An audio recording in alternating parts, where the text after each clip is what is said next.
There's a chicken curry for you. It's a lot of hard work I did on that. I appreciate it, but I don't want to eat it. Are you serious? Sunny is trying to show his love to Veah the way that many people do, through food. Only Veah wants nothing to do with it. She'd much rather stick to what she knows, and I think that also extends beyond just food. But on that topic, will Niles finally pluck up the courage and be truthful with Matilda after the warning he's just been given? Don't cheat, don't lie to her, don't mistreat her. Yeah, you are right. Because I think a lot of people says Matilda has a quick temper.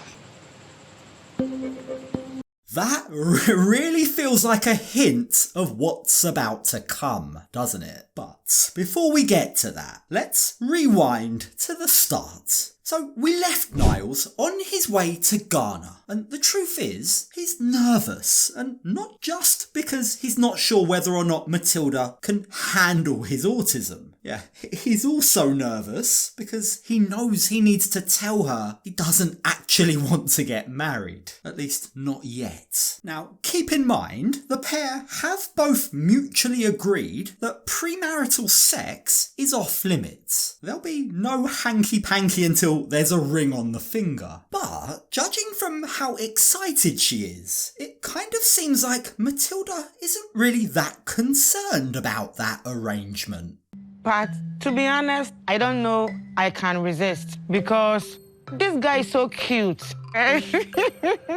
And perhaps in part, that might be because she's convinced they will be getting married on this trip. At least she thinks they will. But for now, Matilda and her brother take the 6-hour bus journey to Accra to meet Niles at the airport. Why is her brother coming with her? Well, it's becoming clearer and clearer that the education, the attitudes in Ghana towards autism definitely aren't what they are in the States. He's acting the role of protective older brother until he gets the chance to properly size up Niles. I'm going Matilda because I know Niles has autism, and I don't really know until I meet him in person that he can take care of Matilda.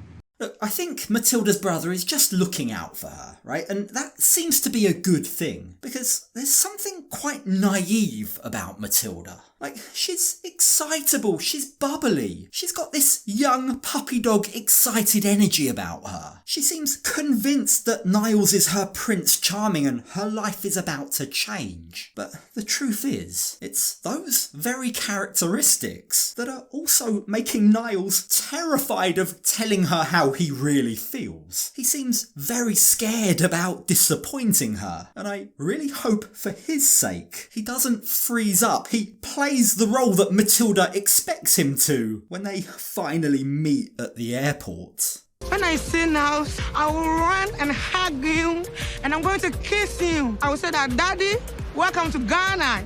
And Niles will say, babe, you look sexy. She's got it all planned out in her head, right down to how he's meant to reply. Now, maybe it's this. Maybe it's her over-the-top energy that Niles is actually attracted to. But the truth is, this is also the polar opposite of him. So when the time actually comes, when they do finally come face to face for the very first time, a clearly dressed up, excited Matilda does exactly what she said she would. She runs up to him, she hugs him, and she can't stop kissing him.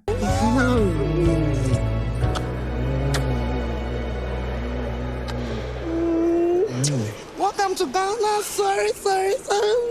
That was quite the welcome. Matilda clearly isn't shy with her affection, even with her brother watching on. Now, in a bid to all get to know each other, later on that evening, the trio all head to an authentic Ghanaian restaurant. They want to introduce Niles to the local cuisine, and more than that, Matilda's brother Hayford wants to quiz him a little bit. But there's also something on Niles's mind.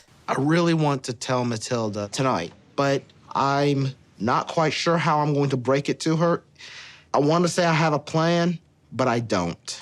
Niles has had ample opportunity to be honest, But he hasn't, and now he's left it far too late. It's now the week of his wedding. Matilda has invited over 200 guests. Sorry, but this is too late to only now be telling her you've never intended to actually get married. Like, it's not okay. But Niles is very clearly avoidant in his behaviour, and if he thought it would be easier to tell her face to face, well, it isn't. In fact, it's only got even harder. So while Niles tucks into the local cuisine, might I say actually quite impressively tucks in, Veah take note, Hayford is watching his every move. He's analysing him, he's taking it all in, and he warns Niles that he expects him to be a good husband to his little sister. Don't cheat, don't lie to her, don't mistreat her. Yeah, you are right. Because I think a lot of people says Matilda has a quick temper. Is that a little foreshadowing, I hear? Yeah, I suspect so. For as bubbly and excitable as Matilda is, it seems there's a whole different side of her personality that we've yet to see, but that will probably come out. I mean, let's be real, if her brother feels the need to warn her future husband about it, her quick temper must be pretty bad. And that scares Niles, because believe it or not, this is the first that he's hearing about it. I could see that Matilda was pretty strong-willed, but temper issues, I never got that from her when it comes to telling her that we have to postpone the wedding. Right now, the courage is kind of leaving me here. Niles. Oh, mate, the longer you leave this, the harder it's gonna become. What's that famous proverb? The best time to plant a tree was 20 years ago, but the second best time is today. And that couldn't be more apt for this situation. He needs to just bite the bullet and do it. But, as always, Niles has an excuse. He says he doesn't want to ruin their first night. But Niles, there'll always be something. There's never gonna be a perfect time to do this. But, tonight, well, let's just say Niles has his hands full. I don't think I can keep my hands off him.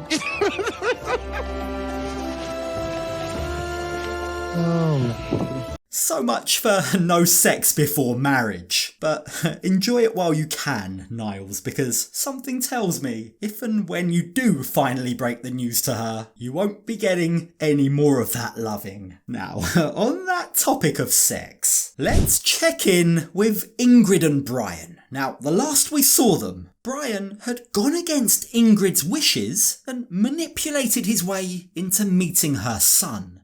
Meeting Ingrid's son last night was really special, and I believe it helped our relationship. And I would like to keep that momentum going. So while Ingrid's son is at school today, I arranged a date for us to go to a ranch on the Tocantins River. Brian's hoping that today's steamy date will help to bring a little bit more physicality to their relationship. He's lusting, he's craving intimacy. The intimacy he ruined when he went too far by testing Ingrid. Yeah, I think he's regretting that first night. How on earth he thought it would get her in the mood by asking her to fit his urine catheter is beyond all of us. But today, hopefully, he'll keep his mouth shut and just enjoy the moment.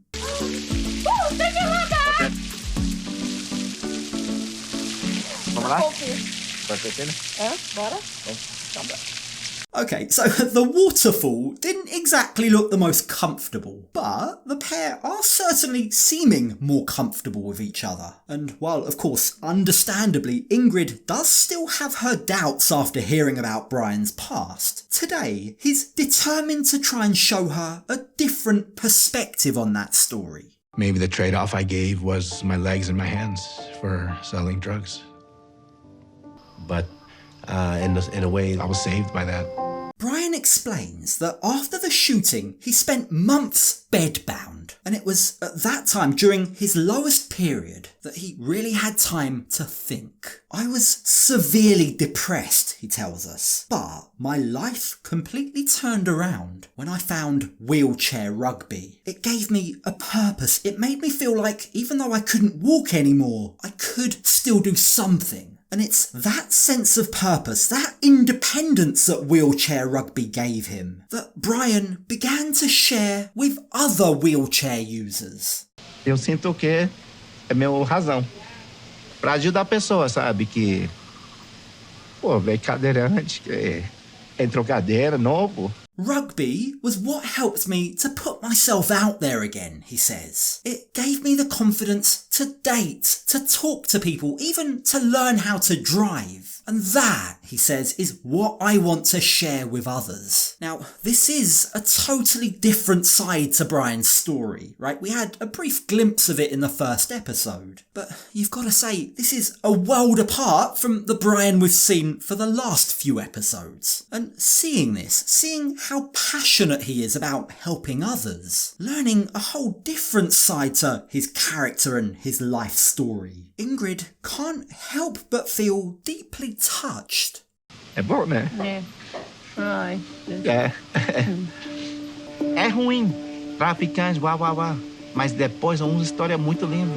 It is good, Brian, and this is what you should have told her in the car, or even before that. Like, his life story isn't just about drug dealing, isn't the tragic story of the man who was shot at and ended up in a wheelchair. This is the epitome of a comeback story. It's a redemption, and who doesn't like that? From what he's telling us today, Brian seems to be a man who picked himself back up, built a brand new law-abiding life for himself, and now spends time trying to help others. And while I'm sure all of that is true, it still doesn't change the fact that this is a man, a passport bro, in Brazil, dating a woman his daughter's age. Sure, there are some redeeming characteristics that we've today learned, but that doesn't completely stop him from being quite creepy. Although, by some strange miracle, Ingrid seems okay with it. Tem sido muito difícil lidar com essa história do passado dele. Mas agora eu vejo ele diferente. E talvez nosso relacionamento pudesse sobreviver. This is the first positive memory that the two of them, just the two of them, have shared on this trip so far. And if they can somehow keep this momentum going, then, in Ingrid's words, maybe our relationship can survive. But, as we all know, in order for a relationship to survive, previous ones first need to end. And that brings me nicely on to Sunny and Veah. You see, Veah has just landed in South Africa with her ex-boyfriend, and she's decided in her infinite wisdom to not tell Sunny that he's coming. It's a really messy situation, and she is an anxious wreck. If I text you 777, that means you're good to exit this building. Okay, Mommy. Wait till we exit this. All right, I heard you the first time. I will text you.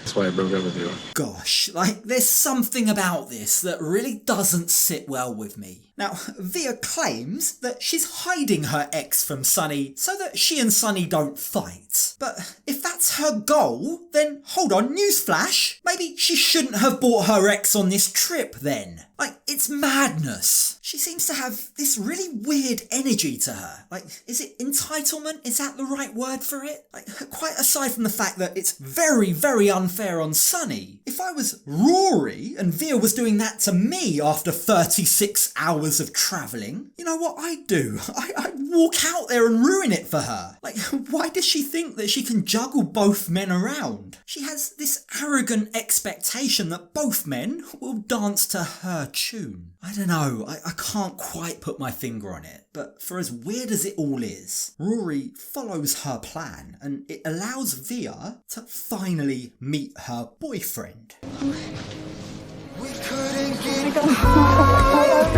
good, how are you?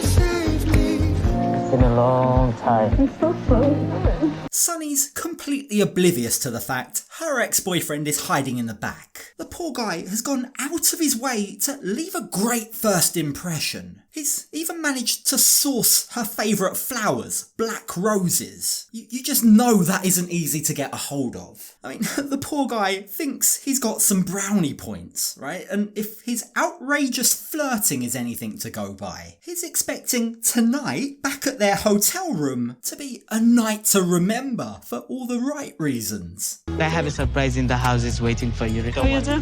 Yeah, What I is do. it? Shut the up, you're lying. He's lying. Don't say that, son, don't. Now, I'm looking forward to getting to know Sunny a bit better, because he seems a bit of an enigma, doesn't he? Remember, this is a guy who's told us his parents are quite strict Muslims, but by the same token, he's not, right? He drinks alcohol, he goes clubbing, here he is talking about sex toys and clearly hoping to have premarital sex tonight. Yet, by the same token, he's also told us that in an ideal world, Veah would convert to Islam. Yeah, as I say, he's an interesting character, but one thing is quite clear, right? He is proud of his culture and his customs, and central to that is the food that he eats. So when they head back to their hotel room, after Veah has sent a secret text to Rory telling him the path is clear, Sunny's hoping to surprise Veah with a home-cooked meal. Is it chicken curry for you? A lot of hard work I did on that. I appreciate it, but I don't want to eat it. Are you serious? That feels incredibly rude, doesn't it? At least take a bite, try it. The guy's been slaving away in the kitchen to make it for you. Even if you don't like it, Veah, it's a respect thing. Like, the way that she just dismisses it does actually rub Sunny up the wrong way. She tries to tell him she's really picky about what she puts in her body, as if somehow a home-cooked chicken curry made with love doesn't fit the bill. Yeah, I mean, it really wasn't the response that Sunny was expecting. And while, for the sake of harmony, he tries to shrug it off, it clearly has rattled him. I feel like that's rude. Food is really important in my culture, like making a food with love. I wanted to introduce those things to Veah so she can also love my culture. Yeah, it is rude, and Sunny is clearly annoyed by what's just happened. But Sunny puts that on the back burner for now. He's really trying to make this a special first night together, and that includes the candles by the bed. But when the time comes to get ready for bed, unfortunately for Sunny, the food, the flowers and the candles haven't quite had the impact. They haven't quite got Veah in the mood that he was hoping for. I'm gonna take a shower, I think. Can I join with you? Not tonight. I'm really tired. That's hilarious. Look at his face absolutely drop. Sure, they may shower all the time virtually, but tonight in person, despite all his best efforts, it doesn't look like Sunny's gonna get lucky. Veah tells him she's just too tired. But I think also things in person are inevitably different to the virtual relationship that they've been having up until this point. I don't think that we're going to do anything tonight. It's weird in person. I definitely need a little bit of time just to get more comfortable with him before we get freaky. It's good that she's setting boundaries, right? It's good that she's going at her own pace, and it's also good that Sunny's being patient. But, oh boy, his patience will definitely be tested. If he's already getting annoyed about a chicken curry, something tells me he's really gonna flip out when he learns about Rory.